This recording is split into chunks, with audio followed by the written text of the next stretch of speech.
Hi everyone, Assalamu alaikum and welcome everyone. English speaking course day 11 में आप सभी का दिल से स्वागत है।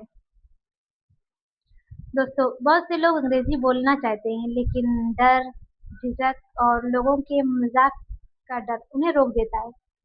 याद रखिए, कोई भी व्यक्ति पैदा होते ही अंग्रेजी नहीं बोलता।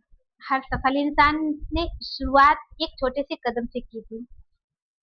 इसलिए आप भी बिल्कुल झिझकिए नहीं। आज आप डे 11 तक पहुंच चुके हैं। इसका मतलब है कि आपने हार नहीं मानी, आपने सीखने का फैसला किया है। और जो व्यक्ति सीखना चाहता है और सीखना छोड़ता नहीं, उसे सफल होने के लिए कोई नहीं रोक सकता। तो याद रखिए, slow progress is still progress, यानी धीरे धीरे आगे बढ़ना भी आगे बढ़ना ही होता है। आपने कछुआ और खरगोश की कहानी भी तो सुनी ही होगी। तो दोस्तों, आज की ये क्लास सिर्फ अंग्रेजी सीखने की क्लास नहीं है, बल्कि अपने आत्मविश्वास को मजबूत बनाने की क्लास है। हर नया शब्द जो आप सीखते हैं, वे आपके सपनों के एक कदम और करीब ले जाता है। तो अपना पूरा ध्यान इस क्लास पर रखिए, नोटबुक और पेन में तैयार रखिए और खुद से एक वादा कीजिए, I can learn English, I will learn English and one day I will speak English confidently, इंशाल्लाह। चलिए शुरू करते हैं आज का डे 11 पूरे जोश, पूरे आत्मविश्वास और एक नई उम्मीद के साथ।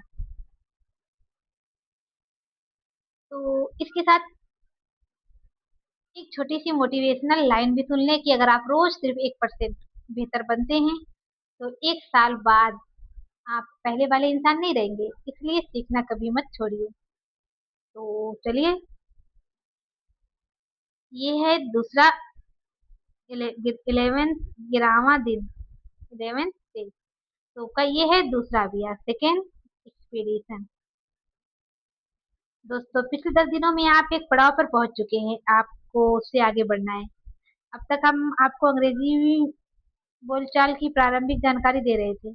अब 11वें दिन हम आपको उन सभी बातों से परिचित कराना चाहते हैं जिन्हें जाने बिना आप अंग्रेजी भाषा के व्यवहार को नहीं समझ सकते। आने वाले 5 दिनों में हम आपको रोमन लिपि की वर्तनी, अक्षरों की बनावट, अक्षर लेखन, रोमन लिपि में हिंदी लेखन, अंग्रेजी स्वर व्यंजनों की विशिष्ट उच्चारण उच्चारण तथा अनुच्चरित वर्णों साइलेंट लेटर्स आदि विषयों की आवश्यक जानकारी देंगे। इसके पश्चात 16 से 19वें दिन में आप प्रश्नवाचक वाक्य रचना तथा नकारात्मक वाक्यों संबंधी जानकारी प्राप्त करेंगे। आइए शुरू करें दूसरा अभियान। 10 दिन तक फर्स्ट अभियान तो खत्म हो गया। अब 11 डे से दूसरा अभियान। तो रोमन लिपि की वर्णमाला क्या है? तो अंग्रेजी की लिपि रोमन है, हिंदी की देवनागरी। अंग्रेजी में ए से जेड तक कुल कितने वर्ड होते हैं? 26 वर्ड होते हैं। ये तो आपको पता है कि ए से जेड तक कितने लेटर होते हैं? 26 लेटर होते हैं, जो दो प्रकार के होते हैं। एक होता है कैपिटल लेटर्स और एक होता है स्मॉल। ये बड़े लेटर होते हैं और ये स्मॉल लेटर होते हैं। कैपिटल ए इस तरीके से लिखा जाता है और स्मॉल में ए इस तरीके से लिखा जाता है।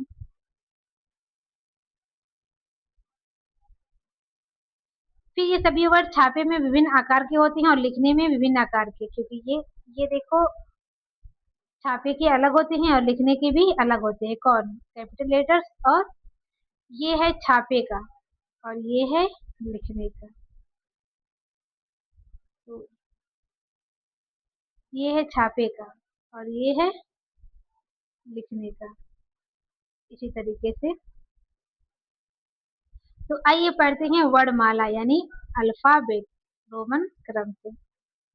ये सब छापे के बड़े अक्षर हैं। तो ये आप देख सकते हैं, A B C D E F G H I J K L M N O P Q R S T U V W X Y Z. ये हैं छापे के बड़े अक्षर। क्योंकि ये बिगिनर को पढ़ाया जा रहा है स्पीकिंग कोर्स, इसलिए हमें ये भी पढ़ाना पड़ रहा है।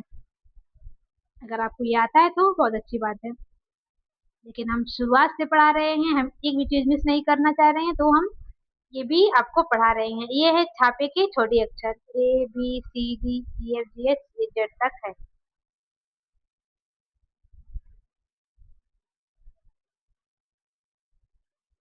अब जैसे कि आपको पता है कि बीच की पंक्तियों में लिखे जाने वाले वर्ड, जैसे कि अंग्रेजी में 1 2 3 4, ये अंग्रेजी लिखने के लिए इतने लाइंस का इस्तेमाल होता है।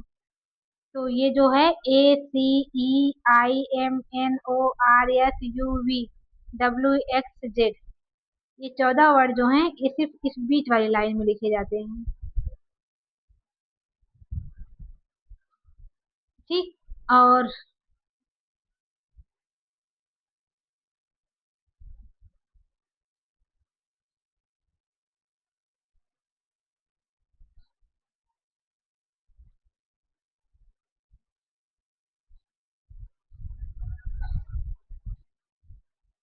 और ये है 1 2 3 4, और BDHKLT, ये जो 6 लेटर होते हैं, ये इन 3 लाइनों में लिखे जाते हैं। एक मिनट, कितने लाइनों में? इन 3 लाइनों में लिखे जाते हैं। और ये इन नीचे की जो ये 3 पंक्तियां होती हैं, इन 3 पंक्तियों में GJPQY, ये 5 लेटर इनमें लिखे जाते हैं। तो आपको मैं एक लिख के दिखा देती हूँ।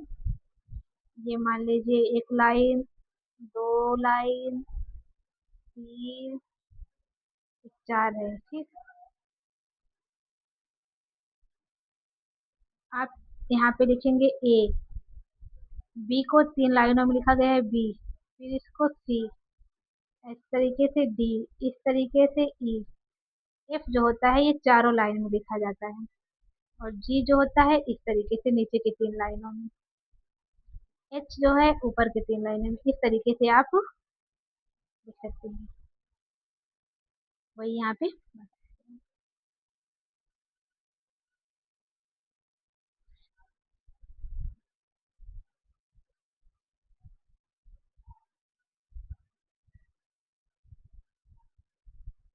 तो अंग्रेजी की लिपि रोमन है। रोमन बड़ी स्टाइलिश भाषा है, इसकी लिखाई के नियम, अक्षर बहुत। अब हम अंग्रेजी के लिखित कर्सिव अक्षर देख लेते हैं कि किस तरीके से लिखे जाते हैं। आप यहाँ पे देख लीजिए कि किस तरीके से लिखा जाता है। आप ये देख लीजिए, देख सकते हैं। और आप कर्सिव लेटर में लिख के कमेंट जरूर करिएगा।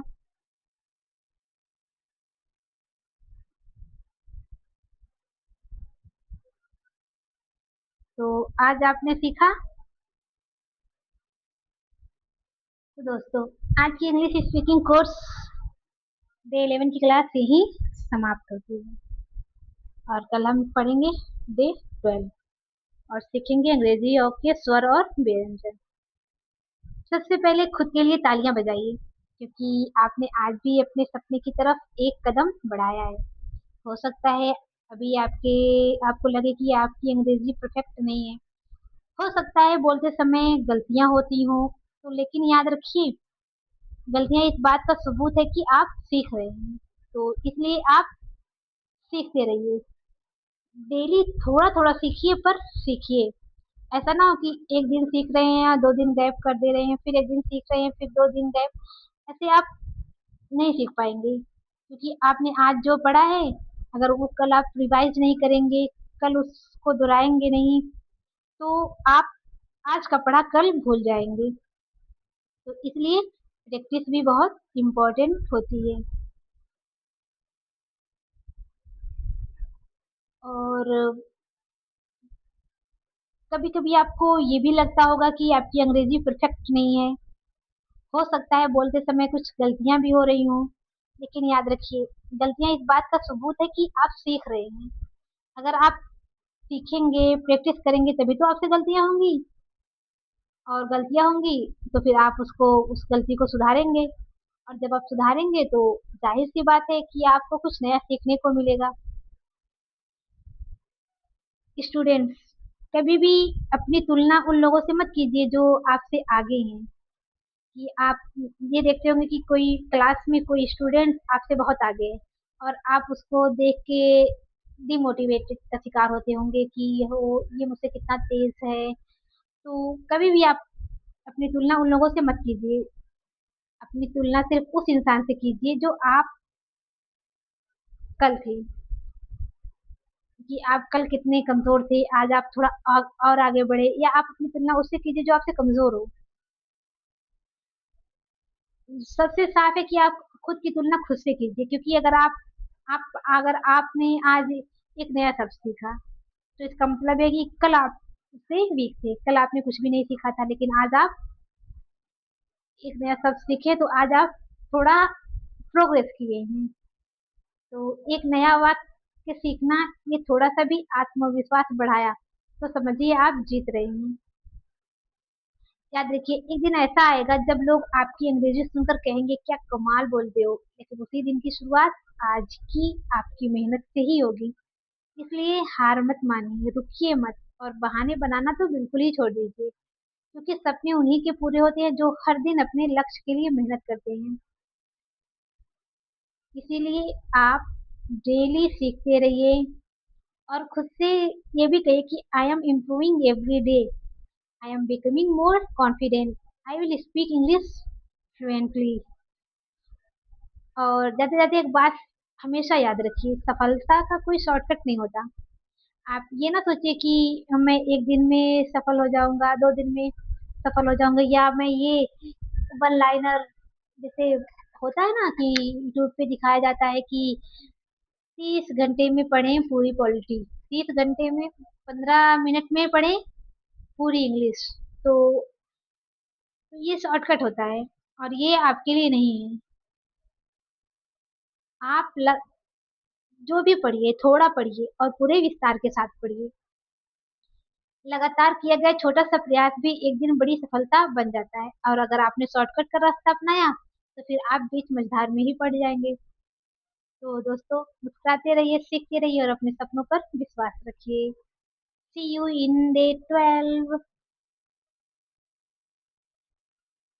Until then, keep learning, keep growing, keep shining. Allah Hafiz and take care.